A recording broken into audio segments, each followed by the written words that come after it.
Celebramos hoy la fiesta del bautismo del Señor. Y la liturgia nos invita a leer juntos el Evangelio según San Marcos en el capítulo 1, versículos 7 al 11.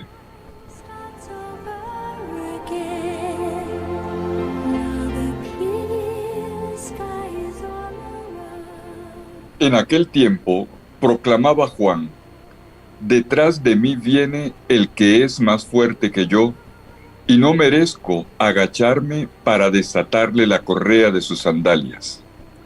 Yo los he bautizado con agua, pero él los bautizará con Espíritu Santo.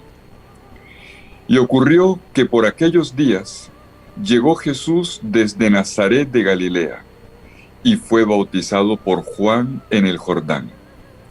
Apenas salió del agua, vio rasgarse los cielos, y al Espíritu que bajaba hacia él como una paloma. Se oyó una voz desde los cielos: Tú eres mi Hijo amado, en ti me complazco. Palabra del Señor. Gloria a ti, Señor Jesús.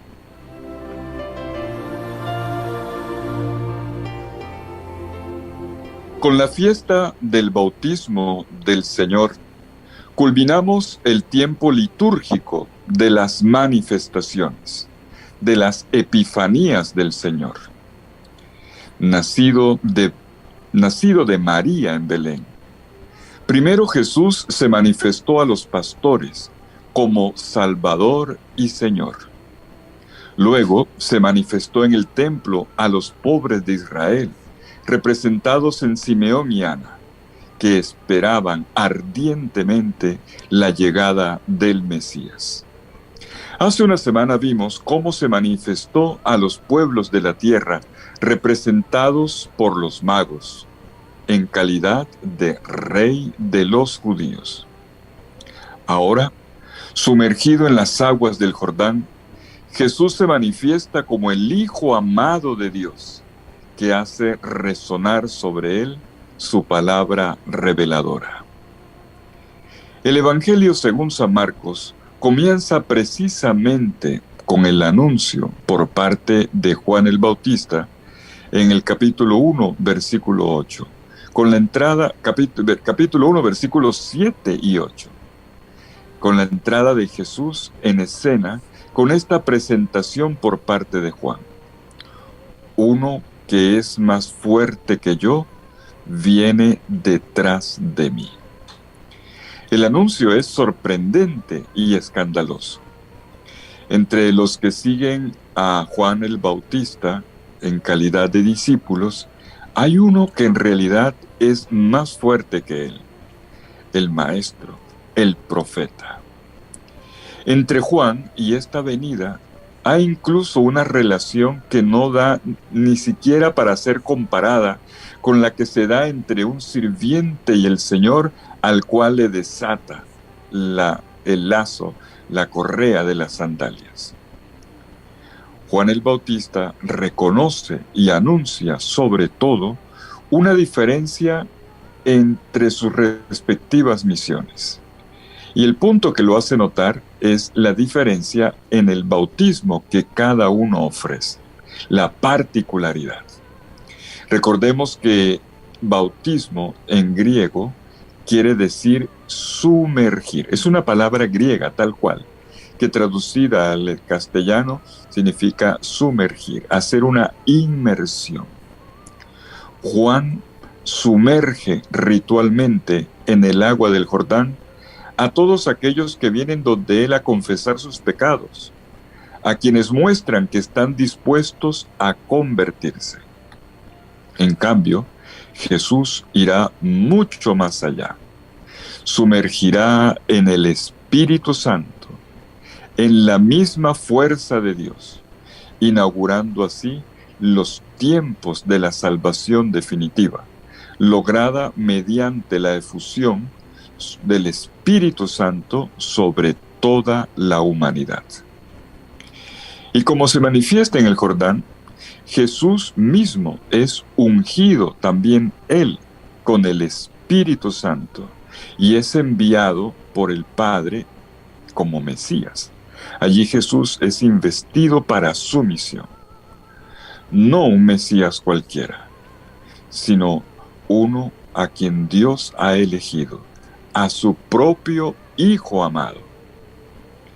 El evento de su bautismo en el Jordán es el escenario de esta unción con el Espíritu Santo. Jesús no recibe una delegación o una unción humana, sino de parte de Dios. Bueno, ¿y cómo es que se hace patente? ¿Cómo ocurre? ¿Cómo viene? Siendo Él el Cristo, el Hijo de Dios, esperaríamos a lo mejor una venida cargada de gloria, una manifestación imponente. Y en cambio, estamos en presencia de una escena en la que no se evidencia nada de divino. En la larga lista de hombres y mujeres que se confiesan pecadores y que necesitan de la purificación y del perdón de Dios, de repente vemos que Jesús también se coloca. El mismo Jesús se pone allí, aquel que está sin pecado, Jesús. ¿Y por qué lo hace? Lo hace porque es solidario con aquellas personas cuya conducta está en contradicción con el proyecto de Dios y con su voluntad. No se distingue de ellos por el hecho de, jactándose, poniendo por delante la diferencia de su propia santidad. Tenemos aquí a un Jesús que entra en escena sin actuaciones, sin protagonismo, que le solicita a Juan que lo sumerja en las aguas del Jordán, así como los demás penitentes que acuden a él. Pero eso sí, para Jesús, el bautismo recibido no coincide con esta purificación de los pecados que ritualmente ofrece Juan el Bautista. Es otra cosa. Es el comienzo de una misión precisa de comunión con los más pequeños, con los pecadores públicos, a quienes él se dedicará de manera especial a lo largo de su ministerio y hasta su muerte en la cruz y su gloriosa resurrección. Observemos algunos detalles de la versión del bautismo de Jesús según el evangelista Marcos. En el versículo 9, continuemos leyendo el texto, anota el narrador: y sucedió que en aquellos días vino Jesús desde Nazaret de Galilea. Jesús, cuyo nombre significa el Señor salva, se caracteriza por venir de Nazaret, dice el texto, el pueblo de su familia y de su infancia, un lugar desconocido en todo el Antiguo Testamento. Por eso se le llamará Nazareno, o el de Nazaret, o el profeta de Nazaret, como insiste el narrador de Marcos a lo largo de este evangelio, en Marcos 1:24, en 10:47, en 14:67, en 16:6. Y Jesús es presentado así con un nombre humano, muy humano. Y esto no significa que se quiera ignorar su divinidad, no, hombre, para nada, sino que se trata de la afirmación de que su humanidad es ante todo solidaridad. Solidaridad con nosotros los hombres, con las mujeres de todos los tiempos. Y continúa diciendo el evangelista en el versículo 9: y fue bautizado por Juan en el Jordán. Qué bonito esto. El que fue anunciado como el que bautiza, lo leímos ahora en el versículo 8, ahora en el versículo 9, es él quien es bautizado, sumergido por Juan en el río. Y hay que decirlo con claridad. Juan sumerge a Jesús en el Jordán, lo hunde en las aguas, de manera que Jesús está sumergido en la muerte, ahogado y luego resucitado, arrancado del torbellino en el cual se sumerge. Así Jesús desciende, llega hasta lo más bajo, hasta el lugar que nunca le será quitado. No podemos olvidar que esta manifestación pública de Jesús le pareció escandalosa a los primeros cristianos. Pero es precisamente este descenso, en esta condición baja, entre comillas, baja, que tiene lugar, es ahí donde tiene lugar una manifestación de Dios para Jesús, una teofanía. Eso es lo que enseguida se afirma. Dice el versículo 10, y nada más subir del agua, vio a los cielos abiertos y al Espíritu que en forma de paloma descendía sobre él. Notémoslo bien. El evangelista dice que es Jesús quien ve. Es una visión propia de la persona de Jesús. Ve lo que los otros no ven. Recibe una revelación que permanece oculta para los demás. Los cielos se rasgan sobre él. Anota de nuevo el evangelista. Y los cielos se rasgaron. Es una indicación gráfica, dramatizada, del hecho de que Jesús goza de una plena comunión con Dios, que la tierra y el cielo están en comunicación. Y esto es lo primero que Jesús ve, los cielos abiertos. No es un detalle menor. La comunión entre Dios y la humanidad se restablece después de que, según la tradición judía, los cielos se hubieran cerrado con el fin de la profecía posterior al exilio en el siglo V a.C. Y es precisamente en esos cielos abiertos donde Jesús ve descender sobre él al Espíritu de Dios. El Espíritu que tantas veces ha descendido sobre los profetas. El Espíritu que constituye la unción del siervo profeta anunciado por Isaías en el capítulo 61, versículo 1. Y sigue diciendo el texto, saliendo del agua vio abrirse los cielos. Lo hemos subrayado.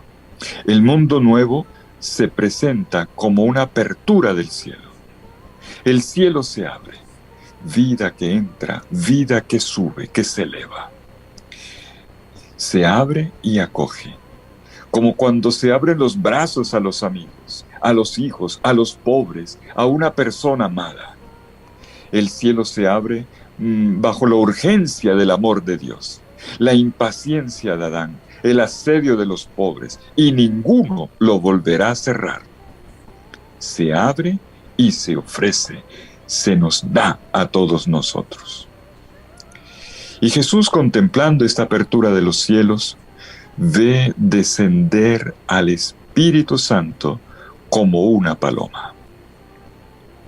La súplica elevada a Dios por los creyentes de Israel desde los tiempos de Isaías, en Isaías 63, 19, si rasgase los cielos y descendieses, lo habíamos leído en el Adviento. Esta súplica de Israel finalmente es respondida. Y aquí se nos narra este cumplimiento en primer lugar a través de la imagen del vuelo dulce y pacífico de una paloma. ¡Qué bonito! Además, precisamente en esa página de Isaías miremos Isaías 63, 11. ¿Dónde está Dios, el que los sacó del mar con el pastor de su rebaño? ¿Dónde el que puso en medio de ellos su Santo Espíritu? Isaías 63, 11. Por eso, Jesús recibe el Espíritu cuando sube del agua. Estaba anunciado en la profecía de Isaías 63, 11. Y este es otro detalle importante en la narrativa. Ojo, no dice, como ponen algunas traducciones, salir del agua. Y cuando salió del agua, no. En griego dice anabaín, es decir, cuando subió del agua. Subir. Y cuando lo hace, el Espíritu baja. Él sube, el Espíritu desciende sobre él. Hay un subir y un descender. El Espíritu que desciende sobre Jesús Es ese mismo aliento, en hebreo, la ruaj, ese aliento de Dios que revoloteó, que se posó como ave sobre las aguas de la primera creación, según Génesis 1:2. Ahora, este espíritu creador vivificante desciende en la persona de Jesús. Dice que descendió catabaino eis autón, hacia él, en dirección de él. Y de él se convierte en morada. Jesús se convierte en la morada del Espíritu, la Shekinah de Dios, como diría Éxodo 34:40.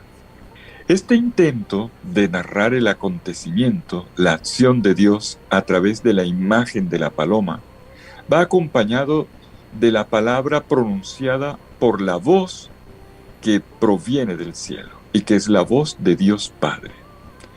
Dice el narrador: y se oyó una voz desde los cielos: tú eres mi Hijo, el amado, en ti me he complacido. Atención ahora con el ver y el oír. Primero notamos el subir y bajar. Ahora el ver y el oír. ¿Cómo se complementa eso? Es claramente una teofanía.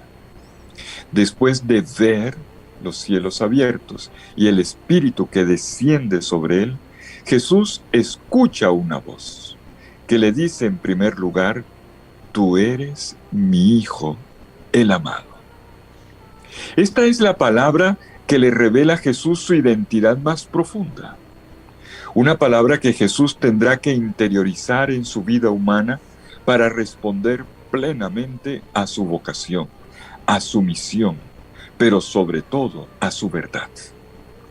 En esta declaración de Dios, que llega a través del Espíritu Santo, se hacen eco declaraciones de Dios atestiguadas en las Escrituras de Israel. Por ejemplo, la del Salmo 2 en el versículo 7, tú eres mi Hijo, yo te he engendrado hoy. O la de Samuel en el segundo libro de Samuel en el capítulo 7, versículo 14. Yo seré un padre para él y él será un hijo para mí. Bueno, esto es lo que dice esta voz. Y esta voz implica la paternidad de Dios sobre Jesús. Esto es lo que está tratando de decir. De él especifica que él, Jesús, es el Hijo único, el Hijo amado, así como Isaac lo fue para su padre Abraham.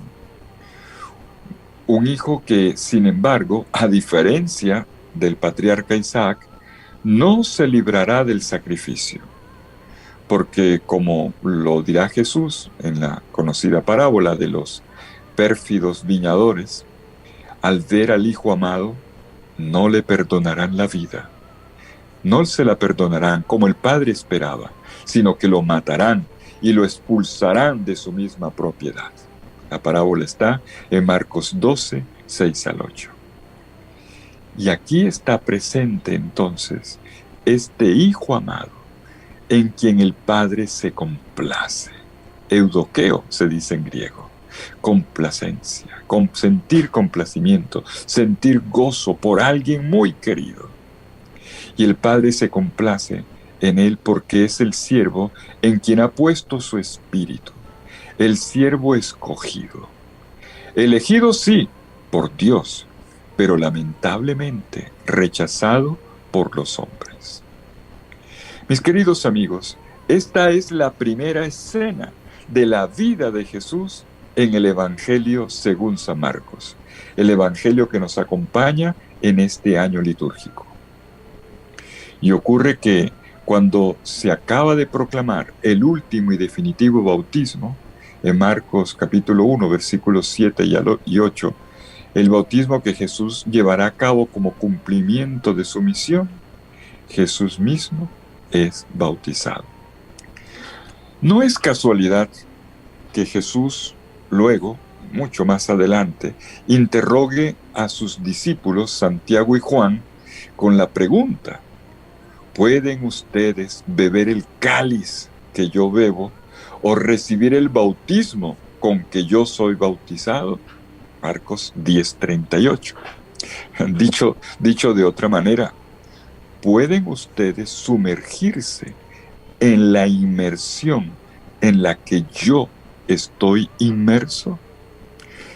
Esta inmersión en las aguas de la muerte, del rechazo y de la traición, la experimentará Jesús en su pasión y será el paso previo a su epifanía última y definitiva en la cruz, donde lo reconocerá un centurión como el Hijo de Dios, con las mismas palabras con que el Padre Dios lo presentó en el bautismo. Y precisamente allí veremos a Jesús crucificado entre dos pecadores, en plena solidaridad con nosotros los seres humanos, tal como lo hizo al comienzo, en las aguas del Jordán, justo cuando iniciaba su ministerio público. Entonces, cuando los cielos parecían cerrados, el velo del templo se rasgó al mismo tiempo que Jesús expiraba, nos dice Marcos 15:38. Y esto porque el lugar santísimo, el santo de los santos, el lugar de la presencia de Dios en la tierra, del lugar del diálogo definitivo entre el cielo y la tierra, es de aquí en adelante que en la persona de Jesús se podrá tener acceso a la persona de Dios. El velo del templo rasgado será el signo de que todo ser humano puede tener acceso a la comunión con Dios. Y lo hará a través del cuerpo bendito de Jesús de Nazaret, cuerpo dador de espíritu y de vida.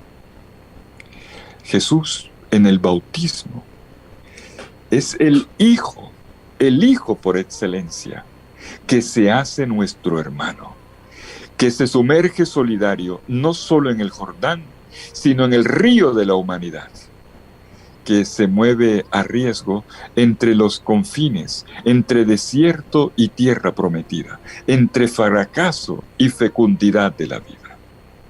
Y lo hace para que cada hermano pueda hacerse hijo. En el corazón del Evangelio de Marcos está esta frase que leemos hoy: tú eres mi Hijo amado. Tú eres mi Hijo amado. La buena noticia de hoy es la cálida voz del Padre Dios, que también a ti te llama hijo. En tu bautismo también los cielos se han abierto y el Padre Dios te ha mirado con amor y te ha empezado a llamar hijo. La sustancia de todo bautismo es que cada uno de nosotros es hijo predilecto de Dios, hijo muy querido de Dios. Dios nos prefiere a todos, a cada uno de nosotros. Bueno, mis queridos hermanos, en esta fiesta del bautismo, los discípulos de Jesús estamos invitados a considerar nuestro bautismo no solo como un evento que marca el comienzo de nuestra vida cristiana, sino como una dinámica diaria que es exigente, que implica seguir a Jesús hasta la cruz, donde Él es manifestado plenamente como el Hijo de Dios. Seguir a Jesús hasta la cruz, muriendo a nosotros mismos para vivir por su Espíritu Santo.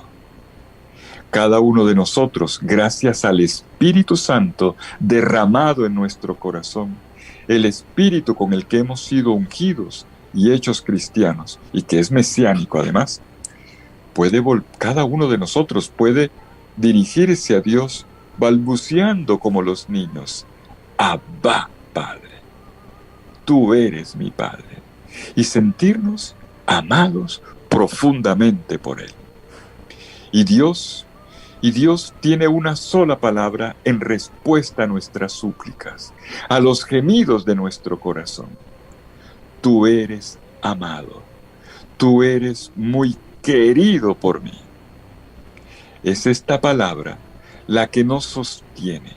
Es esta palabra la que nos hace caminar con esperanza todos los días, con una nueva luz y con nuevas fuerzas, hacia la inmersión de la muerte, donde nosotros experimentaremos la vida plena y recibiremos el abrazo definitivo del Dios Padre que nos ama como a ninguno.